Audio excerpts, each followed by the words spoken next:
So a lot has happened in the ongoing Diddy criminal investigations ever since the video of Diddy beating Cassie at a hotel in 2016 came out recently, and it caused a huge firestorm of things to sort of fall around him. The walls are really closing in around Diddy. What happened first was there's now been a Rolling Stone article that's the result of a 6-month-long investigation where Rolling Stone tried to talk to 300 different people who surrounded Diddy. They ended up interviewing 50 people who were his friends, colleagues, employees, people in the industry, and some of them didn't want to talk, but a bunch of them did. And the results of this investigation really paint a Jekyll and Hyde sort of picture of Diddy. Diddy had this outward appearance of being very charming. He was a record mogul. He was a businessman. He was hugely successful in the 90s during his rise. But behind the scenes, people really painted him as a bit more monstrous, prone to fits of rage and violence towards women in particular. Details a lot of allegations about violence and things in his relationship with Kim Porter, the tumultuousness of things that went on during his dating of Jennifer Lopez back in the 90s, which we know ended up with a club shooting at a period of time.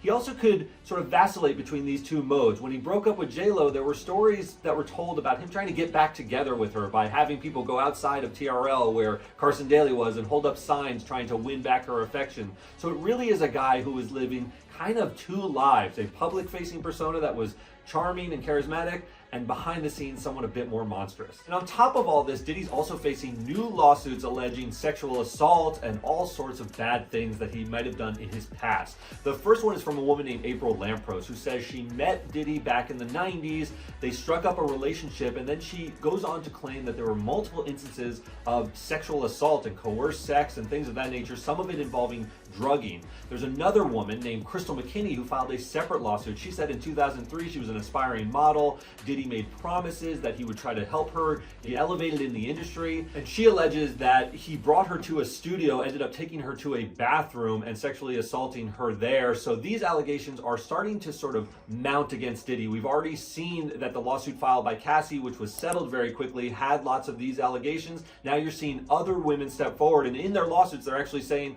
they felt the courage to step up after seeing lawsuits by Cassie and other allegations in the media. And in light of all the new allegations and the developments and the Rolling Stone article, Diddy is losing a lot of business relationships. First, Peloton, which if you ride on those bikes, you often hear Diddy songs or songs from the Bad Boy catalog. Those are being stripped out of the music that you can listen to while riding your bike, which may not be a huge deal for his bottom line, but it's an indication that people are starting to flee from him and really distance themselves from the music mogul. Sean John, there are a bunch of merchandise. This is Diddy's company with lots of apparel and glasses and so forth. A lot of this still exists, but no one really wants to buy it. So we've got all this merchandise that is sellable, but no one to sell it to because he is under fire. And lastly, Revolt, which was the media company that he was the chairperson of, they issued a statement after the Cassie video came out where they said this is deeply regrettable and they are moving away from Diddy and the history that he has with the company.